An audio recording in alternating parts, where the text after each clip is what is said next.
Are you a busy woman who at times struggles with reducing your daily stress? Do you know that you need to slow down but do not know how? If you're looking at reducing your daily stress, you're in the right place.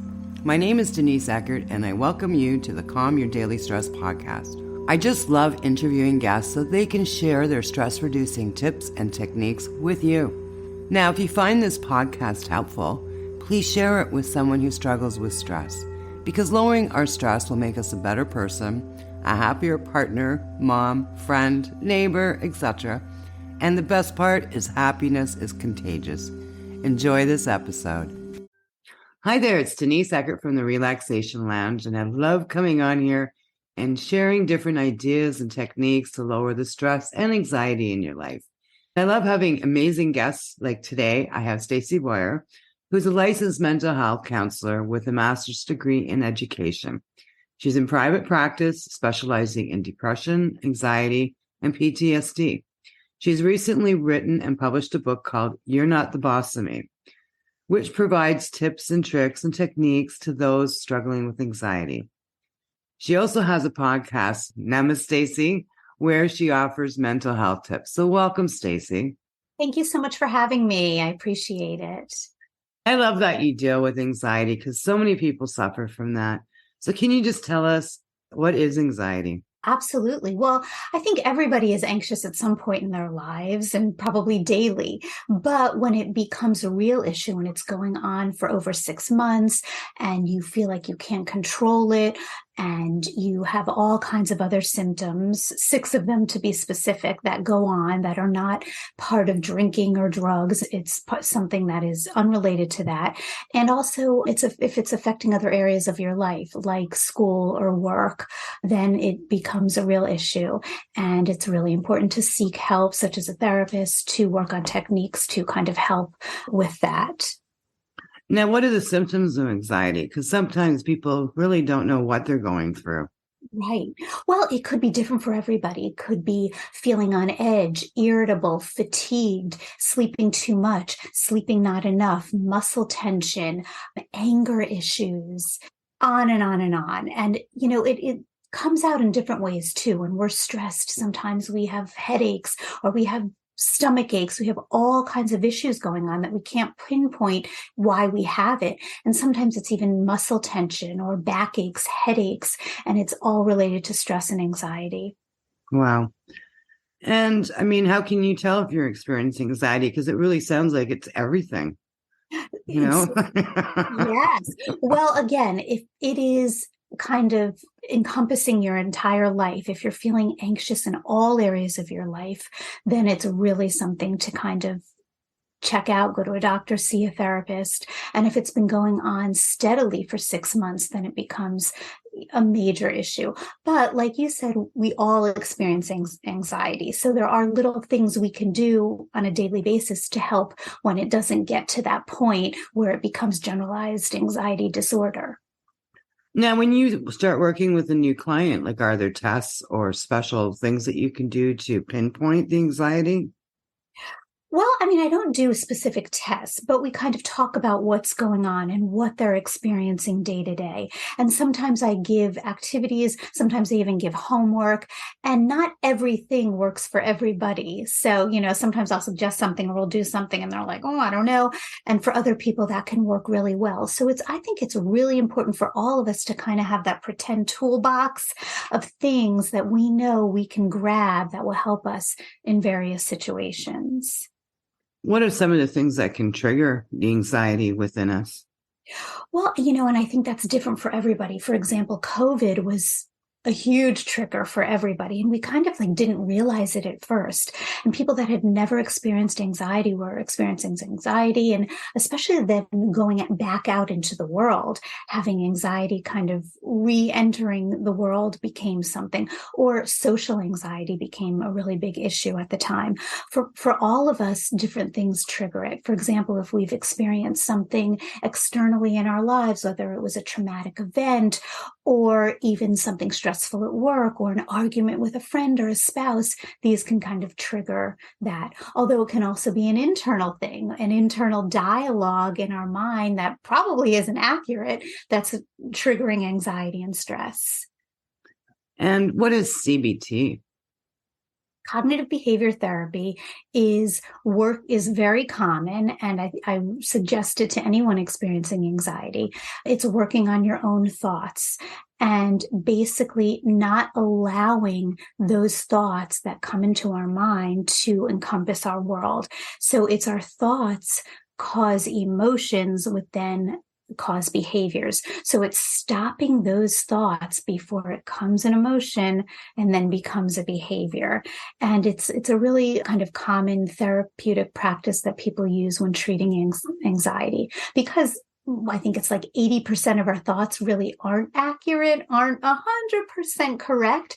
So it's stopping those negative thoughts, stopping those incorrect thoughts before they infiltrate our body and become emotions. And then we act on behaviors that are inappropriate. It's kind of catching those thoughts before they do all that damage.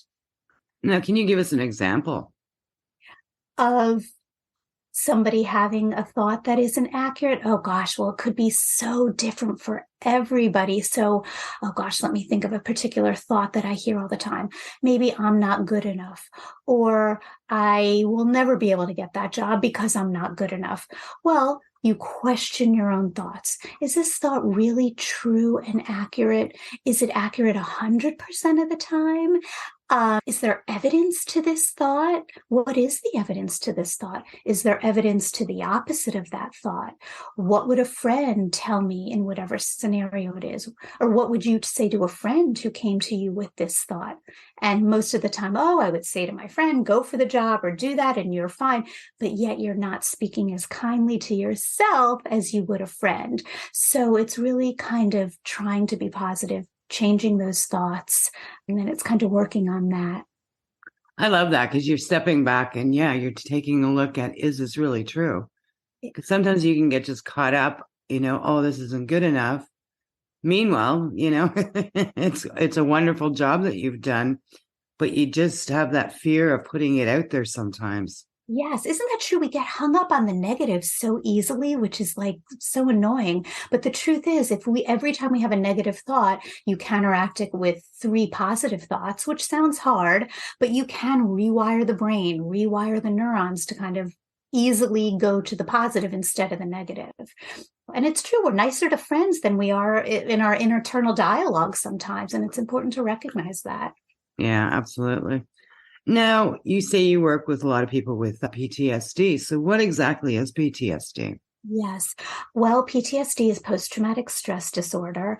And your audience might remember there's shootings all the time in the United States, but there was one in Parkland, which is a mile from my office, the Parkland shooting at Stoneman Douglas High School, which was horrific and horrible. And the community, still obviously is grieving from that 5 years later. So I've worked with a lot of people enduring issues having to do with that. And I do a technique called EMDR, which perhaps you've heard of. It's sort of a bilateral stimulation. It's not really talk therapy and it's not CBT, but it's working on both sides of the brain to kind of, again, sort of change thoughts, because you're never going to undo. Nothing's a magic potion. What happened to us, whether it was something traumatic like a school shooting or something different, less traumatic, but still traumatic for you, it's never really going to go away. But the thought is to get rid of those PTSD symptoms. So when you think of what happened, you don't experience the night sweats or the night terrors or the anxiety or the depression linked to it. It's a different type of therapy. We work on tap. I'll give you some examples. If I'm in the office, we have something called tappers, and one vibrates in one hand and one vibrates in the other. And it's a special thing that we say and do and talk about, and it stimulates both sides of the brain. If we're doing telehealth, the bilateral stimulation is the right hand on the left shoulder, the left hand on the right shoulder, and it's a tapping sensation. So you're stimulating both areas of your brain, which is interesting. And again, it works for some people and not everybody. It's just finding what works for you. Now, when someone is suffering, anxiety or PTSD, at what point do you think they should come and seek professional help?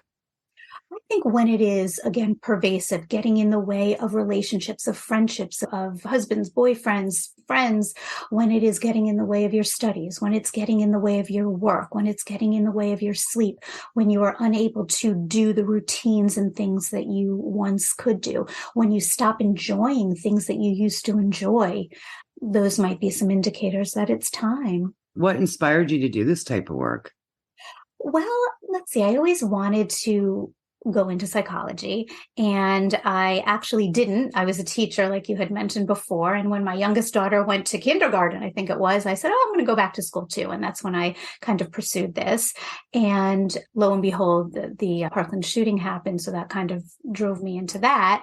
But yeah, it's been an interesting series of events to lead me here. And now I'm exclusively telehealth because of COVID.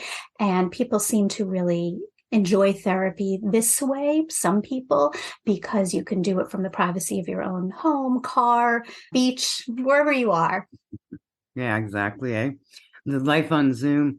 Yeah. Now, do you have anything that you can offer the audience today?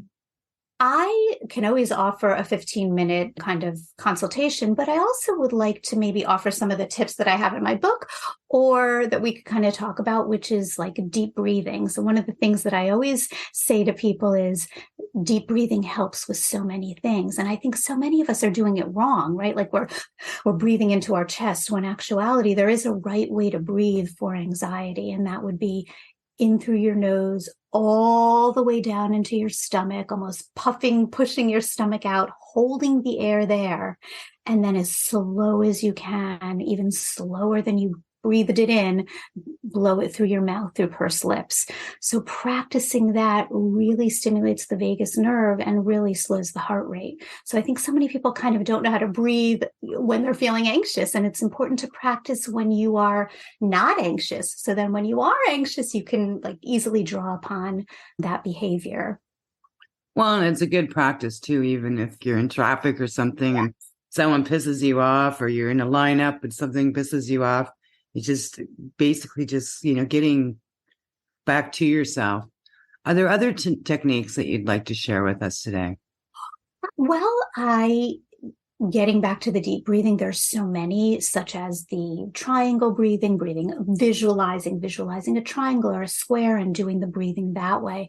I also like to work a lot on visualizing your safe space, which of course is different for everybody. So when you are feeling calm and not stressed and not anxious, kind of sitting there and visualizing where is a place that you felt most safe, most happy, most secure. And for some people, the mountains, the beach, I don't know, a tent out, who knows, wherever it is for you. And really pretending that you're there. What did you smell? What did you see? What did you hear? What did you taste? And then doing that a lot. And again, like you said, when you are maybe in traffic or wherever feeling stressed, okay, take me to my safe space and really and truly get yourself there. And I love that you use more than one or two senses. What did you feel? What did you smell? It's a lot more than just feeling that you're there. It's all your senses and actually putting yourself there. That's neat. Because I know for the ocean, like that's where I love being. And it's the salt air, just the wind on your face. Like there's a lot of other aspects to it rather than just visualization. Yes. I mean, and you've hit into grounding like perfectly. That's exactly what grounding is, using your five senses. So if you're feeling stressed wherever you are, 5 things I see, 4 things I hear, 3 things I smell, 2 things I can touch, 1 thing I can taste, just to draw yourself back into the moment. That's exactly what grounding is. And it works. Yeah. Okay, we're going to wrap this up. So what are your words of wisdom that you'd like to leave with the audience today? Well, let's see. Deep breathing, positive thoughts. Of course, you could always purchase my book for more of these wonderful tips to help. I always like to throw in journaling. When people are really stressed and anxious, writing those thoughts down really help for a lot of people. In your book, is it a bit of a workbook, or is it a list, or is it stories? It has little stories, it has tips, and it has journaling, all combined in one, and reminders of things that we should be doing that sometimes we forget. So it's kind of encompasses exactly all of that. Great. Well, thank you so much for your time today, Stacie. So wherever you're watching this or listening to this, I will be putting Stacie's information there. And feel free, if you have any questions, reach out and ask questions. Well, thank you so much, Stacie, for your time today. And thank you, Denise. And thank you for listening, and I'll see you in the next episode. Thank you for listening to the Calm Your Daily Stress podcast. Have you ever wondered what your stress personality is? Are you a self-care goddess or a burnout queen? Well, you can find out by taking my free quiz. You just need to go to www.stressquiz.info to find out where you rank. Sending you love and peace, and I'll see you in the next episode.